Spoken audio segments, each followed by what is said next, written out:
Thank you very much, everybody. It's an honor to have Bibi and Sarah with us, friends of mine for a long time, and we had a tremendous success together. And I think it will only go on to be even greater success in the future. So it's really nice to have you at the White House. It's nothing like the White House, and it's great to have you both and all of your wonderful people. Ron, we've worked together for a long time. And we've done well together. We had a great time. We saved a lot of work, but we had a great result recently. And we're going to have a lot of great results, so it's great to have you. Thank you very much. Thank you. I want to express the appreciation and admiration, not only of all Israelis, but of the Jewish people, and many, many admirers around the world for your leadership of the free world, your leadership of a just cause, and the pursuit of peace and security which you are leading in many lands, but now especially in the Middle East. We have great opportunities.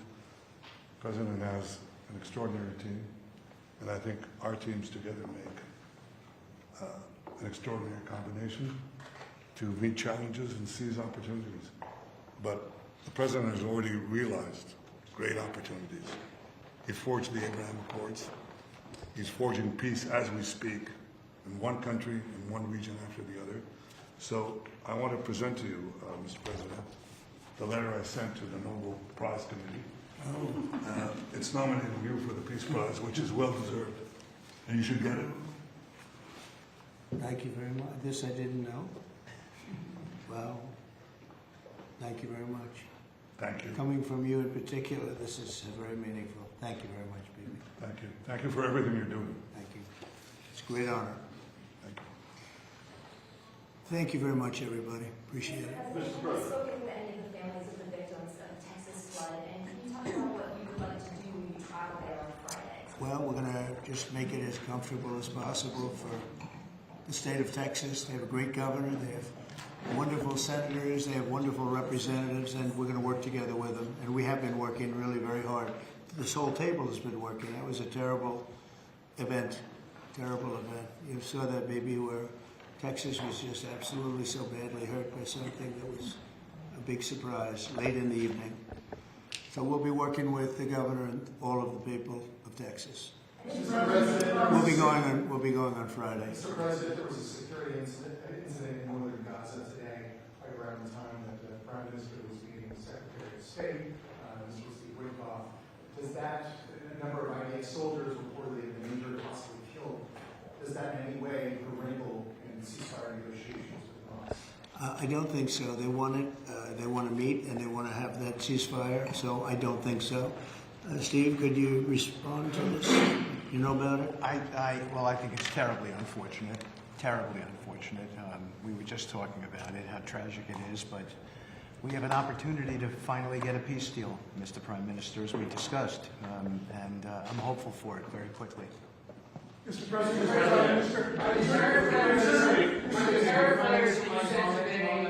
final offers, or are they More or less final offer. So South Korea, Japan, Look, we're always subject to negotiate something that's fair, but we've talked to most of the countries, and pretty much they've had their way for many, many decades, as you know. And it was time that we just wanted fairness. This is not really equitable from our standpoint because it's just a small token by comparison to the damage that's been done over the years. But we had no other president that was willing to do this. I did it in my first term with China and others. We took in hundreds of billions of dollars of tariffs. No inflation, the most successful period of time that we've ever had financially in the country. The first term. I think this term is going to be much better, even much better than that. That was the best ever, and this is going to be, I think, substantially better. And we're on the way to doing that. We've already taken in over $100 billion worth of tariffs, and we haven't even started. And all I say to the other countries is, you know, some of them wanted to make a deal and wanted to be fair. Others perhaps got a little bit spoiled. They were a little bit spoiled because for 30, 40 years, 50 years, they were taking advantage of the country. So we're going to, I would say final, but if they call with a different offer, and if I like it, we'll do it. And the August deadline, is the August one like firm now? Is that it? I would say firm, and No, I would say firm, but not 100% firm. If they call up and they say, would like to do something a different way, we're going to be open to that. But essentially, that's the way it is right now. Yeah. Mr. President, is your Palestinian relocation plan still on the table? Is there a plan? Has there been any progress in finding countries to accept? Maybe why don't I let you answer that question? Mr. President, Wait, he's got to answer that. Oh, I'm sorry.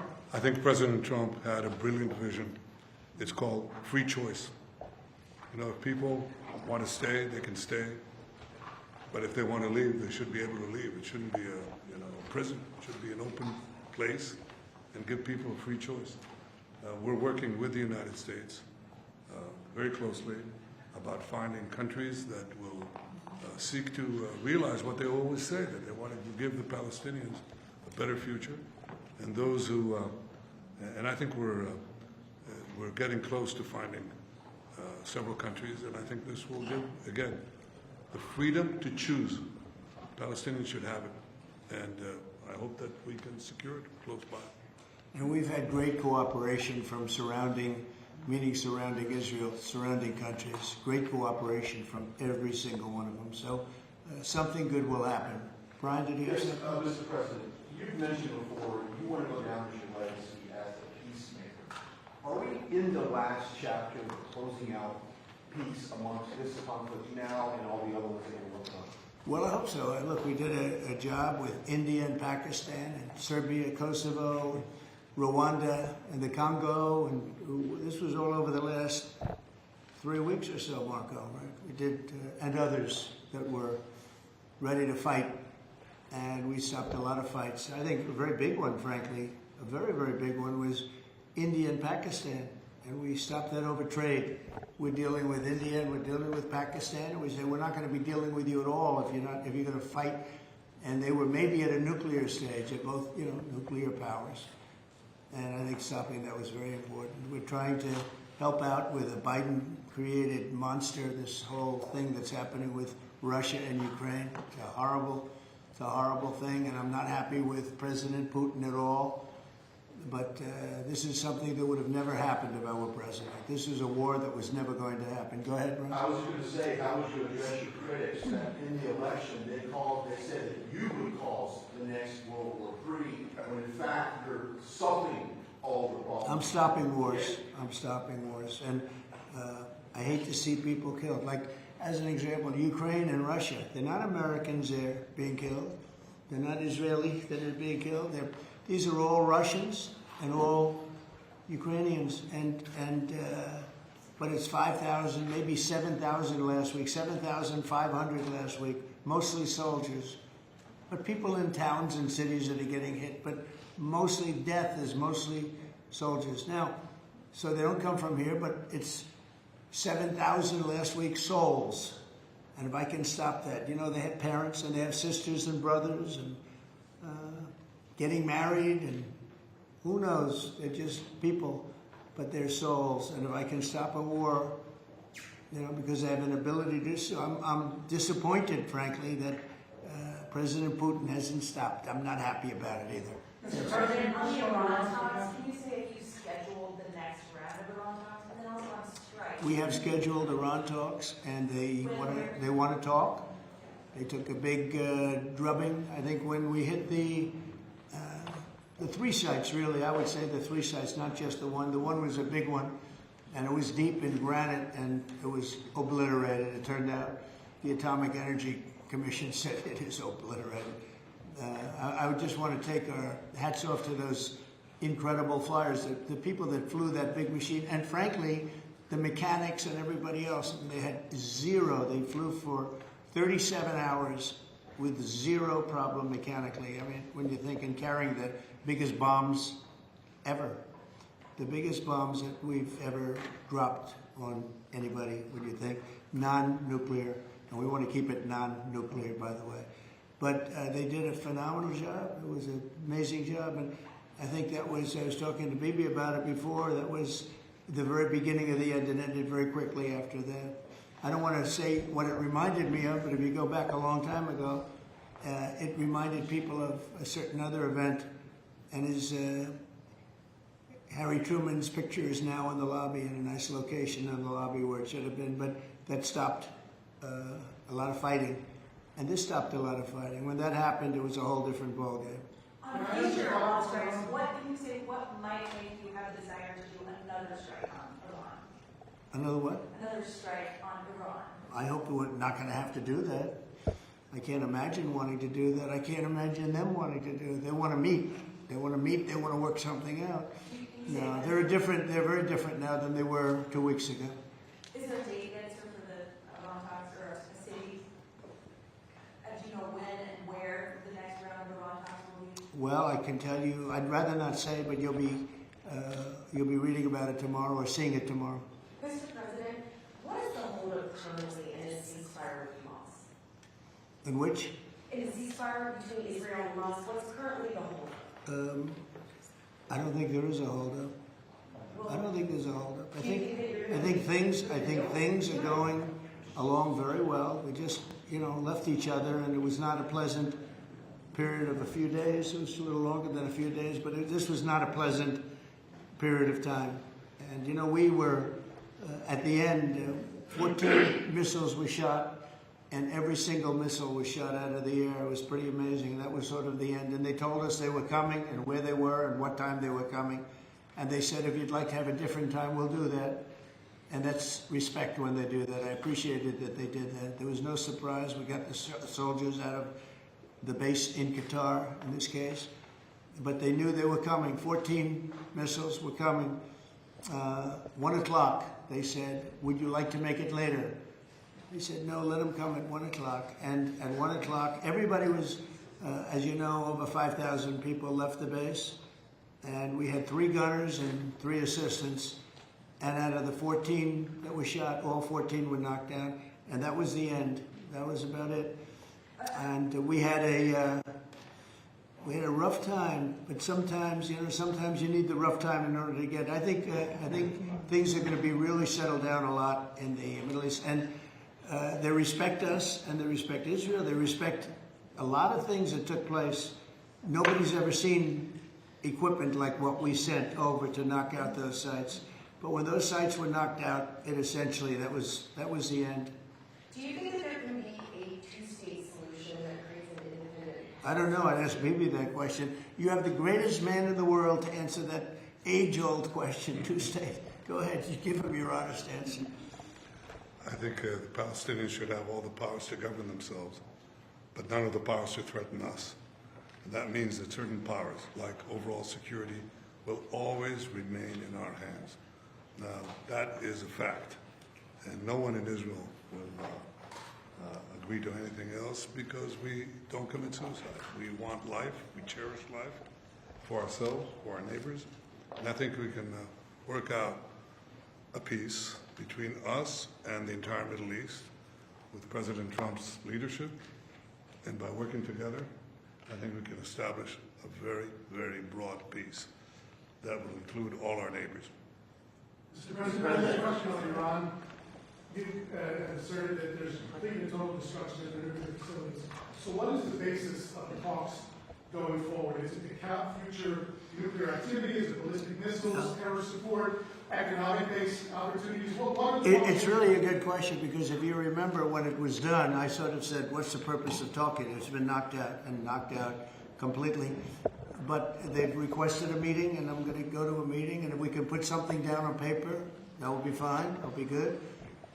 I think they've gained a lot of respect for us. I think they've gained a lot of respect for Israel also. But they would like to meet, and we're going to have a meeting. Steve, when is that meeting going to be? Do you want to say it? Rather, very quickly, in the next week or so. So we'll see what happens. I think it would be nice to memorialize it, put it down, but because of the incredible result of that attack, if you want to call it an attack, I didn't think it was necessary to have it in writing. I think we spoke. I mean, that speaks much louder than writing. But I can also understand why they'd want it. And they've been very nice. They've been very respectful. And it began by them telling us about 14 they had to do. You know what 14 represents, right? Do you know what 14 represents? Right? You know that, right? The number of bombs dropped. So it was, representative. We got them all. Yeah, please, behind you, please. No, you. Oh, me? So this is a question to the Prime Minister. The likely next mayor of New York City, Zoran Maldon, a Democratic socialist, the vocal critic of Israel and of yourself, and has said he would arrest you if you came to New York City if he was mayor. Is that something you take seriously, or are you concerned about that? Do you have a response to that? No, I'm not concerned about that. I'll get him out. Look, there's enough craziness in the world, but I guess it never ends. I mean, you have this is folly, and it's it's silly in many ways because it's just not serious. But what is serious is the question I was asked before. After October 7th, people said the Palestinians had a state, Hamas state in Gaza, and look what they did with it. They didn't build it up; they built down into bunkers, into terror tunnels. After which they massacred our people, raped our women, beheaded our men, invaded our cities and our towns and our kibbutzim, and did horrendous massacres, the kind of which we didn't see since World War II and the Nazis, the Holocaust. So people aren't likely to say, let's just give them another state, it'll be a platform to destroying Israel. We'll work out a peace with our Palestinian neighbors, those who don't want to destroy us, and we'll work out a peace in which our security, the sovereign power of security, always remains in our hands. Now people will say it's not a complete state, it's not a state, it's not that. We don't care. We've vowed never again. Never again is now. It's not going to happen again. So we'll see you in New York next year? Oh, well, look, I'm going to come there with the President Trump, and we'll see how do you know who the mayor will be? I don't know that. Do you know that? He's going to be very fine, and who knows, we don't know who the mayor's going to be yet. But this is a communist. He's not a socialist, he's a communist. And he said some really bad things about Jewish people, and he said some really bad things about a lot of people. And I think he's going through a little bit of a honeymoon right now, but he might make it. But it all comes through the White House. He needs the money through the White House. He needs a lot. He's going to behave. He'll behave. He better behave, otherwise he's going to have big problems. But it's a philosophy that this country is not ready for, and it never will be. By the way, we have a man with us who thought this was going to be a very glamorous, easy job. He's the ambassador to Israel, Mike Huckabee, former governor, former everything. I'd say he's a former everything, and respected and loved by everybody. And he loves Israel. He loves the state of Israel, and nobody loves it much more. And he's not Jewish, and he loves Israel. And he wanted to be there. I said, Mike, it could be dangerous. No. Well, at least I was right about that. He was in every bunker you can be in. He was running around from bunker to bunker, but he's still with us, fortunately, and he's done a great job. Would you say a few words, Mike? Just want to say what an honor it is to serve you, Mr. President, and to see a historic horizon that we're looking at in the Middle East. And when the President made his trip to the Middle East, and then he really reached out to the new Syrian government, knowing they needed a partner, and knowing that they could pick the wrong partner. And what the President did, which took us all off guard, but the strategic move in that has set up something that is absolutely historic. And Mr. President, I don't even think you fully comprehend the impact that you're having on the region in a way that is so remarkable. And it was your leadership, your foresight, you did that. When the B-2s went in, the celebration, the sense of partnership that you gave with the Israeli people was so dramatic. But the message was bigger than to Israel. It was a message to the world. America's friends can trust us, but America's foes had better fear us. And that is a message that the President sent to everyone on the planet. And it is a message that will resonate toward a matter of peace, the likes of which I don't think we've ever seen. So thank you. Great job, you did. Thank you. They love you over there. They respect him and they love him. It's very, very interesting. We had the pilots here yesterday, as you know, and they were incredible. And we also had the mechanics. We had a lot of people here that had to do, I think about 170 people that had to do with that incredible journey. a journey that could have been horrible. You remember what happened with Jimmy Carter, with the helicopters and all of the problems, and ultimately hostages.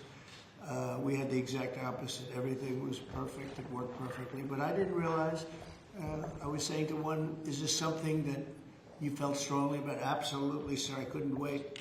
I said, better than you, really better you than me. But they couldn't wait. He said, sir, we've been practicing for this mission for more than 20 years. From just after 2000, they've been thinking and practicing to go into that area. I guess you probably know that better than anybody, Pete. They've been looking at going in, but they never had a president that would allow them to do it. And perhaps right, perhaps wrong. I don't know if that's true or not, but I didn't realize they were preparing for that journey from just a little bit after 2000, the year 2000. And I was pretty amazed by that. They knew it. They knew every inch of it. And they came back and they said, we got it better than we ever did in practice. But they've been practicing for more than 20 years. Can you imagine? Yeah. On Ukraine, Mr. President, are you planning to send more weapons to Ukraine? We're going to send some more weapons. We have to. They have to be able to defend themselves. They're getting hit very hard now. They're getting hit very hard. We're going to have to send more weapons. Yeah, defensive weapons primarily, but they're getting hit very, very hard. So many people are dying in that mess. Mr. President, if the one big beautiful bill now signed into law by you, what would you like congressional Republicans to turn their focus to? All they have to do now is talk about how good it is. The biggest tax cuts ever. No tax on tips, no tax on Social Security, think of it, no tax on overtime. From a business standpoint, the jobs are coming in like we've never seen them before. As soon as that was signed, there were 9 factories that announced that they were building the 1-year deductibility, things that from a business standpoint you'd understand. The jobs that are being created. And one of the things that is, and this is also that, but it's also because of the tariffs, a tremendous success. We're taking in hundreds of billions of dollars in tariffs. One of the things that is so exciting is the number of companies and car companies where they're building plants. AI is the big thing. We have over $15 trillion announced already, and it's been, really, I would say it's been during the last 3 months, but we're here for a short period of time, and some administrations never had anywhere near that number for a whole term, probably for a whole 2 terms. But we're up to over $15 trillion coming into our country. There's never been anything like it anywhere in the world. There's never been an investment like that anywhere in the world. Look, I told this story, and I just told it to Bibi backstage. I was talking to him, and I said, the King of Saudi Arabia, smart guy. And also we went to Qatar, and we went to UAE.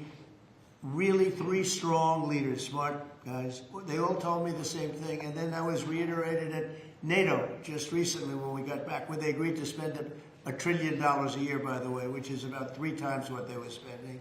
But they all said the same thing. We thought your country was dead. Horrible term, right? We thought the United States of America was dead, and now you're presiding over the hottest country anywhere in the world. We're the hottest country in the world. I think Bibi would admit it, even hotter than Israel, though Israel was pretty hot about a week ago, I can tell you, for the wrong reasons. But we are the hottest country in the world right now, and it happened faster than anybody thought possible. But we have over $15 trillion, and that means jobs, and that means building, and that means things like we've never seen before. So all we can do is keep working hard. There'll be always surprises. Some of the surprises are going to be bad surprises. In your view, is the war between Israel and over, or do those talks need to happen before you can? Well, I would say that the best man to answer that is the Prime Minister. But I will tell you that, in my view, I hope it's over. Yeah, I think Iran wants to meet. I think they want to make peace, and I'm all for it. Now, if that's not the case, we are ready, willing, and able. But I don't think we're going to have to be. But I think Bibi would answer that question very well. I think the partnership between Israel and the United States, the partnership between President Trump and me, produced a historic victory. It's an incredible victory, actually. It brought the greatest capabilities of the United States that are unmatched with the great capabilities of Israel and the army of Israel, pilots of Israel, soldiers of Israel, and the Mossad. And the combination of these two extraordinary capacities produced a decisive result. It set back the two tumors that were threatening the life of Israel, the nuclear tumor and the ballistic missile tumor, because they were planning to build 20,000 of these things and launch it on a country the size of New Jersey. And no country could withstand that. So what do you do when you have two things that are going to kill you? You have to remove them. With our combined effort, we did. But when you remove a tumor, doesn't mean that it can't come back. You have to constantly monitor the situation to make sure that there's no attempt to bring it back. So we've had a great achievement, and I think part of the effort of consolidating this and ensuring that we don't have to repeat this is to monitor this carefully. Of course, the President and I are talking about it, our teams are talking about it, but there's no question this is a historic victory, and I think, as was said here today, this has already changed the face of the Middle East. But it's not over yet. But I think that there is an opportunity here to create a historic expansion of the Abraham Accords, which were themselves an act of history, that deserve a Nobel Prize for the President. But I think the opportunities are much bigger, and I hope, I'd like to believe, that Iran would not test our fortitude, because it would be a mistake. It's better to go a different way. Do you believe the regime change is still necessary here? I think it's up to the people of Iran. Mr. Prime Minister, speaking on Syria, the Trump administration was fully supportive of the changes in Syria, backing the new regime there. Obviously, your government more cautious from a security standpoint. Are you comfortable with the pace of change, with the security situation vis-a-vis Syria right now? I think there's an opportunity to explore. I think that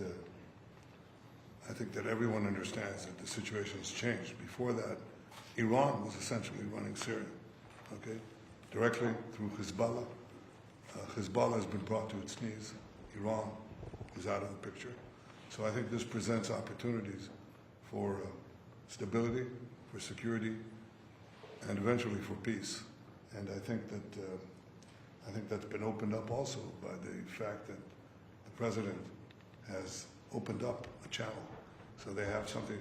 There's a lot to lose by going back to conflict. And there's a lot to gain by moving towards peace. And I think that opportunity has been opened by the President and by the changed security situation which we brought about with the collapse of the Assad regime. Are there direct talks with the Assad government? Now, let's suppose there were. Would I answer yes? No. Right? That's my duty to ask. Right? It's your duty to ask, and my duty to ask you back. So. You know, at the request of a lot of countries in the surrounding area of the Middle East, including Bibi, we took the sanctions off Syria, and I met the new leader. I was very impressed by him. Somebody said, well, he comes from a very tough background. I said, well, you know, I'm not that surprised. It's a tough part of the world. But I was very impressed by him. But we took the sanctions off because we want to give them a chance. They would never have had a chance without the sanctions. And one of the things we have with Iran is, you know, we have they call biting, they are very biting sanctions. And I would love to be able to, at the right time, take those sanctions off, give them a chance at rebuilding, because I'd like to see Iran build itself back up in a peaceful manner and not going around saying death to America, death to the USA, death to Israel, as they were doing. You know, they were the bully of the Middle East, and now they're not the bully anymore. But they were saying terrible things, and I would like to see them. They have such potential. You know, they have the oil power, and they have great people, smart people, energetic people, amazing. And I know so many Iranians from New York. I have a lot of friends, and they're great people. So it's a shame when you see a thing like this happen. But I think that taking the sanctions off of Syria is going to give Syria a great shot at making it. Mr. President, let me follow up with a congressional question. Are there any executive orders that you'd like to see Congress focus on when they come back in session? Do you have any that you prioritize to go first? Well, we've done a lot of them in the last, as you know, and I always say the great, big, beautiful bill. I add the word great. But it was the largest bill of its kind ever passed. We were talking about it before. It was beauty. But you know, a lot of the things that we did, executive orders, have been codified in the legislation that we just had passed. And we're going to be sending it a lot more over the next period of about 2 months separately. But a lot of it was part of that beautiful big bill. Mr. President, on tariffs, what happened to 90 trade deals in 90 days? Oh, we've spoken to everybody. We know it's all done. Well, I told you, we'll make some deals, but for the most part, we're going to send a letter. We're going to say, welcome to the United States. If you'd like to participate in the greatest, most successful country ever. I mean, we're doing better than ever. We have, I don't think, and you're going to see these numbers soon. We've never had numbers like this. We've never had investment like this. We have more than 90. We're going to have much more than 90, but most of those are going to be sent a letter. This is exactly what I said. Now, we've made a deal with United Kingdom. We've made a deal with China. We've made a deal. We're close to making a deal with India. Others we met with, and we don't think we're going to be able to make a deal, so we just send them a letter. If you want to play ball, you have to. This is what you have to pay. So as far as I'm concerned, we're done. We're sending out letters to various countries telling them how much tariffs they have to pay. Some will maybe adjust a little bit depending if they have a cause. We're not going to be unfair about it. And actually, it's a small fraction compared to what we should be getting. We could be asking for much more, but for the sake of relationships that we've had with a lot of really good countries, we're doing the way I do it. But we could be getting a lot more. We could ask for a lot more than what we're asking for. What you say we're done, because you're sending the letters, to follow up on Ed asked earlier, you're counting these as deals by saying, here's the tariff rate, we're going to charge. I'm saying, here it is, congratulations, welcome to the United States. I hope you make a lot of money, and you're going to pay us money. They were ripping us. They were charging us tariffs at levels that nobody's ever seen before. We have some countries that were charging 200% tariffs and making it impossible to do business.